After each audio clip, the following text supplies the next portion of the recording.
नमस्कार, बहुत बहुत स्वागत है आप सभी का एक बार फिर से आईएनडीसी नेटवर्क न्यूज चैनल पर। राहुल गांधी की भारत जोड़ो यात्रा लगभग 4000 किलोमीटर से ज्यादा पूरे देश में घूम चुकी है। इसके बाद भारत जोड़ो न्याय यात्रा राहुल गांधी ने शुरुआत। राहुल गांधी का कहना है कि देश के लोगों के ऊपर, गरीबों के ऊपर, किसानों के ऊपर, छात्रों के ऊपर, किसी भी वर्ग के लोग हों, मतलब या छोटा दुकानदार हो या फिर कहे बोल सकते छात्र हो, किसान हो, सबके ऊपर अन्याय हो रहा है। राहुल गांधी ने इस वजह से अपनी भारत जोड़ो यात्रा में न्याय शब्द को जोड़ दिया है। राहुल गांधी के बयान आते हैं, उन्होंने कहा है कि 2400 घंटे भारत के लोगों के ऊपर अन्याय हो रहा है। और राहुल गांधी आगरा पहुंचे अपनी भारत जोड़ो न्याय यात्रा में, तो वहां पर अखिलेश यादव ने उनका स्वागत किया। इंडिया गठबंधन में दोनों लोग साथ में हैं। इंडिया गठबंधन काफी बड़ा है, लेकिन कुछ नेता हैं जो इससे दूर हो गए हैं, लेकिन अखिलेश यादव ने स्वागत किया राहुल गांधी का, और राहुल गांधी ने भी अखिलेश का स्वागत किया। और इंडिया गठबंधन में दोनों लोग बने हुए हैं। और राहुल गांधी बोले कि देश में जातिगत जनगणना कराना जरूरी है, क्योंकि जो अन्य लोग हैं, वो अन्य लोग, उनका कहना यह है कि जो प्राइवेट सेक्टर है, प्राइवेट सेक्टर में जितनी भी बड़ी बड़ी कंपनियों के मालिक हैं, उनमें से जो उनके मालिक हैं, तो उसमें एक भी नीचे वर्ग के व्यक्ति नहीं है। मतलब बोल सकते हैं कि एसटी, एससी, ओबीसी वर्ग का कोई भी व्यक्ति नहीं है, सभी के सभी जनरल कास्ट के व्यक्ति मिलेंगे। तो जातिगत जनगणना कराना बहुत जरूरी है, ये बयान है राहुल गांधी के। और अखिलेश यादव के साथ राहुल गांधी ने इस रैली में और क्या क्या कहा, इस पूरी वीडियो में आगे आप सुन सकते हैं। हम अब मिलकर अखिलेश जी, प्रियंका जी, इंडिया गठबंधन, हमारा सबसे पहला और सबसे जरूरी काम, जो हिंदुस्तान में नफरत फैलाई गई है, जो भाई को भाई से लड़ाया गया है, जो भाई और भाई को डराया गया है, इसके खिलाफ हमें खड़ा होना है, मिलकर खड़ा होना है। और ये देश जो है, ये नफरत का नहीं है, ये मोहब्बत का देश है। सही बात है, मोहब्बत का देश है, ये नफरत का देश है। मोहब्बत का देश है ना। तो पहली लड़ाई नफरत को खत्म करने की लड़ाई है। मैं आपसे पूछता हूं, नफरत को नफरत से काटा जाता है? नहीं, नफरत को सिर्फ मोहब्बत काट सकती है। सही बात। नफरत को किस चीज से काटा जाता है? सुना नहीं मैंने? ये मोहब्बत से काटा जाता है, और हम इनकी नफरत को मोहब्बत से मिटाएंगे। अब यात्रा पे जब मैं चल रहा था, लोगों ने मुझसे कहा कि राहुल जी, आप 4000 किलोमीटर चल रहे हो, तो मिटाने की कोशिश कर रहे हो। मैं उनसे पूछता था, भैया आप मुझे बताओ इस नफरत का कारण क्या है? मुझे कहते थे, राहुल जी, इस नफरत का सबसे बड़ा कारण है कि हिंदुस्तान में अन्याय फैल रहा है। गरीबों को अन्याय, किसानों के खिलाफ अन्याय, मजदूरों के खिलाफ अन्याय, महिलाओं के खिलाफ अन्याय। अगर आप गरीब हो, आपके साथ 24 घंटा इस देश में अन्याय होगा। तो नफरत का कारण अन्याय है, और इसीलिए हमने भारत जोड़ो यात्रा में अन्याय शब्द जोड़ दिया है।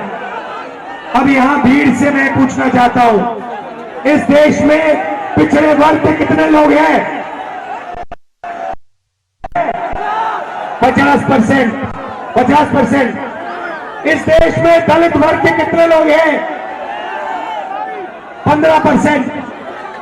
इस देश में माइनॉरिटी सारी की सारी मिला दो, मुसलमान, सिख, ईसाई कितने, जैन कितने हैं? 15%। 50 और 15 कितना हुआ? 65 और 15 कितना हुआ? उसमें 8% आदिवासी जोड़ दो, कितना हुआ? कितना हुआ? 88।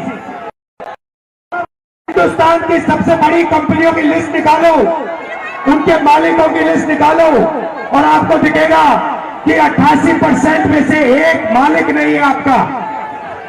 आप फिर सीनियर कंपनी की मैनेजमेंट की लिस्ट निकालो, उसमें दिखेगा 88% से एक सीनियर मैनेजमेंट में आपका नहीं है।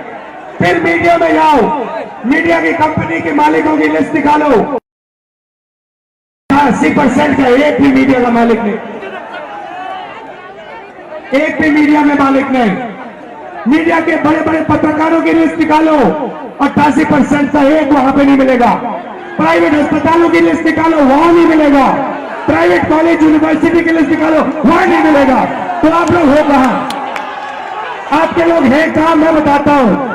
आपके लोग मनरेगा की लिस्ट में होंगे, आपके लोग कॉन्ट्रैक्ट लेबर की लिस्ट में होंगे, आपके लोग मजदूरी करते हैं। यही हमें बदलना है। यही न्याय, सामाजिक न्याय का मतलब है। भाइयों और बहनों, हिंदुस्तान के बजट को 90 लोग बांटते हैं।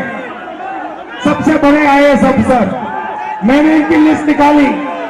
90 में से 3 पिछड़े वर्ग के हैं, 3 दलित वर्ग के हैं, 1 आदिवासी वर्ग का है।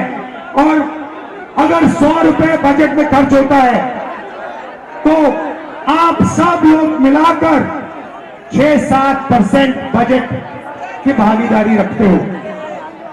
तो सच्चाई है कि हिंदुस्तान में लंबे लंबे भाषण चलते हैं, अगर जो गरीब लोग हैं, पिछड़े लोग हैं, दलित हैं, माइनॉरिटी के लोग हैं, आदिवासी लोग हैं, उनकी इस देश में भागीदारी है ही नहीं। और यही इंडिया गठबंधन का लक्ष्य है। हम सामाजिक न्याय के लिए लड़ रहे हैं, आर्थिक न्याय के लिए लड़ रहे हैं, किसानों के लिए लड़ रहे हैं। किसानों को सिर्फ एक चीज चाहिए। उन्होंने कहा है कि हमें लीगल एमएसपी दे दीजिए। नरेंद्र सरकार कहती है कि हम आपको लीगल एमएसपी नहीं देंगे, लीगल एमएसपी आपको नहीं मिलेगी। इंडिया गठबंधन ने, कांग्रेस पार्टी ने कहा है, जैसे ही हमारी सरकार आई, हिंदुस्तान के किसानों को हम लीगल एमएसपी दिलवा देंगे, 1 मिनट नहीं लगेगा। ये न्याय की लड़ाई है, मोहब्बत की दुकान खोलनी है। और मैं अखिलेश जी को, समाजवादी पार्टी के सब कार्यकर्ताओं को, लीडर्स को, कांग्रेस पार्टी के कार्यकर्ताओं को, सबको बधाई देता हूं। और हम मिलकर लड़ रहे हैं और यहां हमारी जीत होगी। जय हिंद, नमस्कार।